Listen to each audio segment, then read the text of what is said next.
Hello again. I've got something a little different today. RC10, right? Kind of.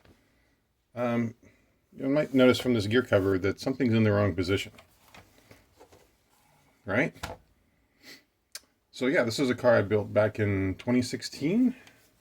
Raced it a little bit, but I'll kind of go over it today. This is a RC10 mid-motor. This was actually a kit that came out, about that time, called the NIX10M. After the designer, he made a lot of parts off Shapeways and has some special chassis and stuff with it. So I wanted to try and build it and see how different it was compared to an RC10, especially with all the mid-motor craze. Mine must be better.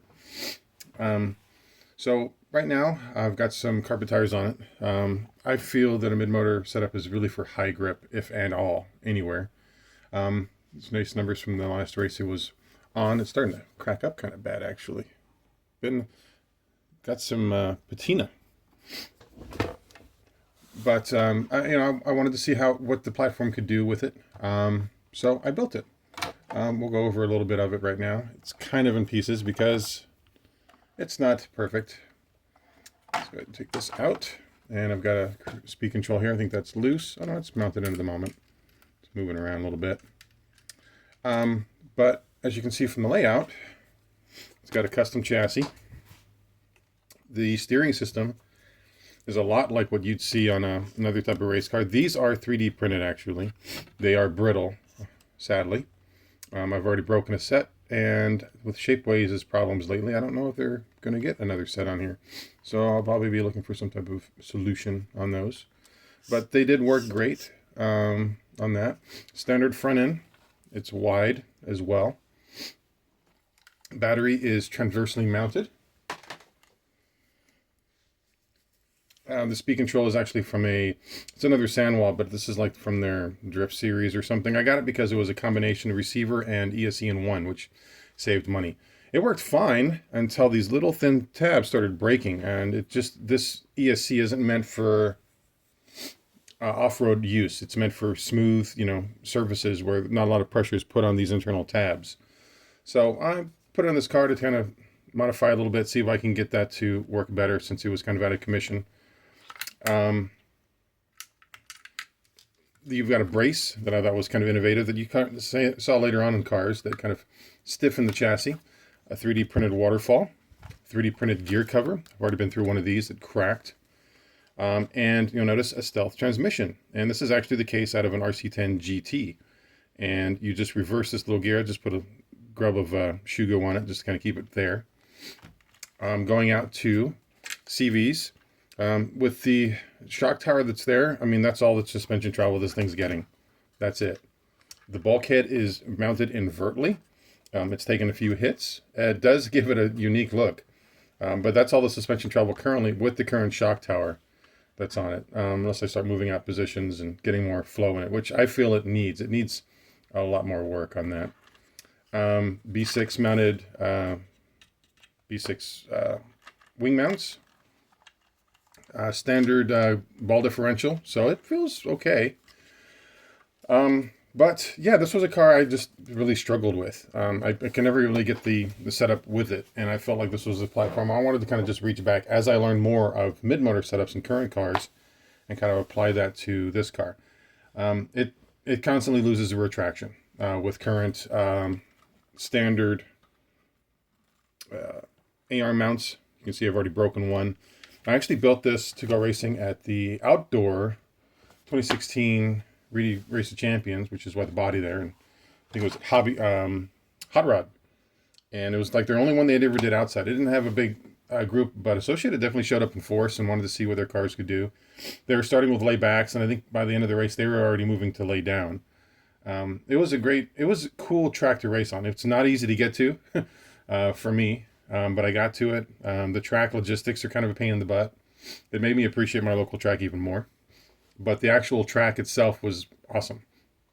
I'm running the Reworld shocks in the front with blue springs, very stiff, trying to slow down its reaction. Green springs in the back currently with standard shocks. Again, just not enough travel with it. After doing some testing with it, I pulled it off the track and actually built another track right before the main and went out and raced, and it was so much better with the standard configuration I was used to. But this early prototype, just setup, I couldn't get the car to work the way I wanted. I tried it a few times at SDRC. Again, same thing, it failed. I just couldn't get it to stop from rotating inconsistently. You had to be baby on the throttle to make this thing work. So the setup, it just isn't there. And other people have played with the RC10 over time, and that's why they never think it made this platform work. They just couldn't get the setup there. But unfortunately, and of course, when you look at new modern cars, they figured it out finally. But yeah, it struggles going in a straight line or coming out of a corner, holding a line. I really didn't see any benefits of corner speed because I couldn't keep it from throwing the back end out in a corner. It was a neat build, but it was complicated. Now, another thing I went to was the B5 style ball cups at the time. These are just really tight when they did them the first batch. And it actually was causing binding too, which was causing another problem with the car. I think eventually a lot of people just switched them out, or they found a kind of a trick of squeezing these with their pliers to kind of loosen them up a little bit. And it helps some, but it's something I'll have to be going back through on the car. I got a little brake light. That's what this is on the back. I believe it's thought it was a Formula 1 brake light or something. Yeah. But yeah, it needs work. It's the battery replacement. I do like how you can, on the chassis, you can move it forward and aft. Looking at it. You've got a lot of positions there, along with some other settings in there as well. Yeah, just trim the standard trays just a little bit to get them to set in there, and it sets in there plush. Yeah, mid-motor, I don't see any benefit of running a longitudinal battery simply because there's nowhere else to put it to. And also your electronics. Normally you have your ESC and your receiver here, and then whatever else you want on it. Yeah, just it was an interesting platform to build, but just never one that worked. In the future, yeah, I plan on redoing the ESC, seeing if I can get it to hold properly. Yeah, if you see one of these on sale for off-road, don't get it. The tabs are just way too thin, and I even had to break it at the location trying to get it to fix. So I'll have to carefully go back through it and see what I can do to save it. Otherwise, I'll just kind of wait till another opportunity comes across for ESC. Chassis flex, I think this chassis might be too stiff. So I'll play with maybe removing this rod to help it kind of flex a little bit on this chassis that's created for it. I love how they did this graphite plate in reverse on here. I think that's kind of clever. It's neat. It kind of bolts everything together. And I love how they use the old bulkhead. I just thought it was kind of cool to see that facing the wrong way on the car. Definitely, it throws you off. I've seen some other bulkheads that come out since then. And seeing as I need more options with it, you can see the angle right now with these rods are pretty low. It needs more roll center, I think. So being able to maybe add some more additional holes with these stock length chassis, something to look at. Also, the narrower RC10 chassis might be of benefit, like the JC10 in a mid-motor configuration.